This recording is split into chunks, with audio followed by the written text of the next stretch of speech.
Assalamualaikum warahmatullahi wabarakatuh. Perkenalkan, nama saya Lutfi Aliza. Saya dari Prodi Pendidikan Agama Islam Fakultas Tarbiyah dari kelas 3D. Dalam video ini saya akan mempresentasikan dari mata kuliah Model dan Strategi Belajar Mengajar, yaitu berjudul Pendekatan, Model, Strategi, Metode, dan Teknik Pembelajaran. Yang pertama yaitu pendekatan. Pendekatan merupakan cara pandang yang digunakan guru terhadap permasalahan yang dihadapi dalam pembelajaran. Pendekatan pembelajaran dapat digunakan untuk menetapkan strategi dan langkah-langkah pembelajaran untuk mencapai tujuan pembelajaran yang merujuk pada pandangan tentang terjadinya suatu proses yang sifatnya masih sangat umum. Di dalamnya itu memadai, menginspirasi, memperkuat, dan melatari metode pembelajaran dengan mencakup teori tertentu.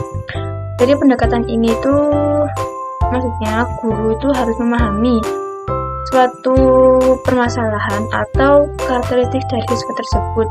Setiap siswa itu kan mempunyai diri yang berbeda-beda.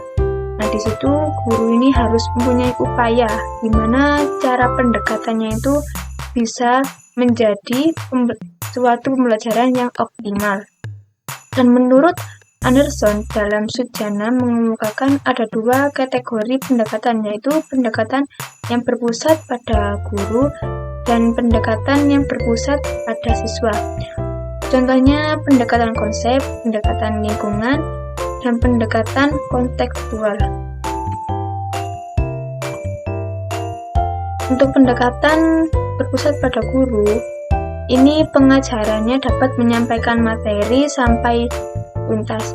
Pendekatan ini lebih tepat digunakan apabila jenis bahan belajar yang bersifat informatif, yaitu berupa konsep-konsep dan prinsip dasar yang perlu difahami pembelajaran secara pasti.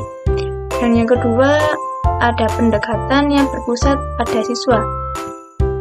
Pendekatan ini ditujukan kepada siswa, bagaimana cara belajar dan bagaimana cara menggunakan dan penelaah atau pencarian terhadap sesuatu objek secara kritis dan analisis. Kedua, yaitu model. Model pembelajaran ini adalah pembelajaran yang mendeskripsikan kegiatan guru atau peserta didik di dalam mewujudkan kondisi belajar atau sistem lingkungan yang menyebabkan terjadinya belajar pada siswa, di mana seorang guru itu mempunyai ciri atau model pembelajarannya di dalam kelas itu seperti apa. Dan menurut Joyce et al. Tahun 2000 mengemukakan bahwa model pembelajaran merupakan kerangka berpikir yang mengarahkan seseorang merancang dan melaksanakan pembelajaran di kelas, membimbing siswa belajar di kelas sehingga belajar mengajar lebih terarah. Jadi, pada poin ini, guru itu harus pintar-pintar berinovasi. Gimana cara pengajaran di dalam kelas itu supaya menarik, supaya siswa itu tidak bosan dan tidak jenuh di dalam kelas. Contohnya, model pembelajaran berbasis proyek dan model pembelajaran tour game tournament. Dan yang ketiga yaitu strategi. Wegulo menjelaskan bahwa strategi pembelajaran adalah rencana dan cara-cara membawakan pembelajaran agar segala prinsip dasar dapat segera terlaksana dan segala tujuan pembelajaran dapat dicapai secara efektif. Dan untuk menentukan pembelajaran ini ada beberapa komponen. Yang pertama yaitu tujuan pembelajaran, guru, peserta didik, materi pembelajaran, metode pembelajaran, media pembelajaran, dan faktor administrasi atau finansial.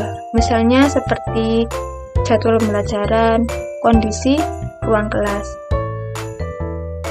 Dan menurut pemikiran dari J.R. David Winasenjaya tahun 2008 ini menyebutkan bahwa dalam strategi belajar ini terkandung makna perencanaan.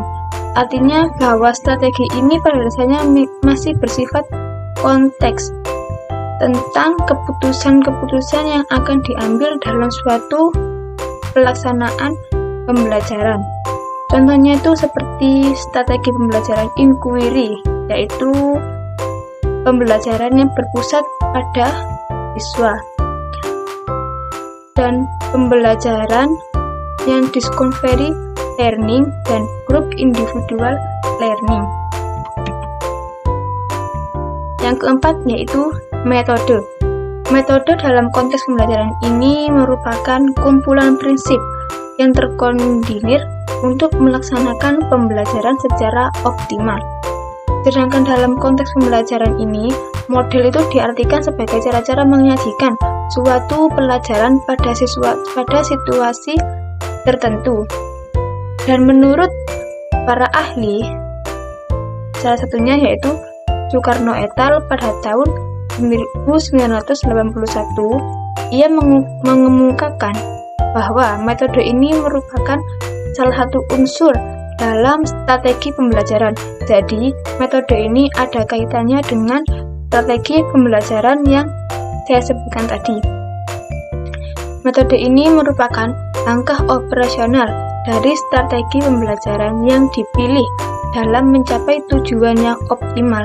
Sehingga bagi pelajar ini dalam menggunakan suatu metode itu, pembelajaran harus disesuaikan dengan jenis strategi yang digunakan tersebut. Contohnya seperti metode ceramah, demonstrasi, simulasi, dan diskusi. Dan yang kelima yaitu teknik pembelajaran. Wina Sanjaya mengemukakan bahwa teknik pembelajaran ini adalah penjabaran dari metode pembelajaran, teknik, dan cara yang dilakukan oleh seseorang dalam rangka mengimplementasikan suatu metode. Jadi, teknik ini merupakan cara dari metode pembelajarannya, dari upaya-upaya gurunya dalam menyampaikan bahan ajar tersebut kepada siswanya di kelas tersebut. Dan teknik ini bisa diartikan sebagai cara yang dilakukan seseorang dalam mengimplementasikan suatu metode secara spesifik. Misalnya, penggunaan metode ceramah pada kelas dengan jumlah siswa yang relatif banyak dan tidak membutuhkan teknik tersendiri.